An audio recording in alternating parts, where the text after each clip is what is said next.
శాంతి భద్రతలకు సంబంధించి కీలకమైనటువంటి అంశం. ఏదైతే చంద్రబాబు గారు అసెంబ్లీలో సుదీర్ఘమైనటువంటి ఉపన్యాసం ఇచ్చారు, అప్పట్లో ఏమేం జరిగినాయి, ఎట్లాంటి హింసాకాండ జరిగింది, ఇదంతా.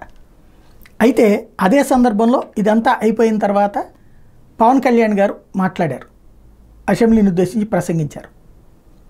బాబు గారు, శాంతి భద్రతలు ఎలా ఉన్నాయి, ఎలా ఉండాలి, ప్రజలకి ధైర్యం ఎట్లా ఇస్తాం, అభద్రతను ఎట్లా పోగొడతాం, భయాన్ని ఎట్లా పోగొడతాం, దీని మీద సుదీర్ఘ చర్చ జరగాలి, ప్రతి ఒక్కళ్ళు తమ అనుభవాలు చెప్పాలి, ప్రశాంతమైనటువంటి కార్యక్రమం నడవాలి, దీనికి ఒక స్పెషల్ సెషన్ కావాలి అని అడిగారు.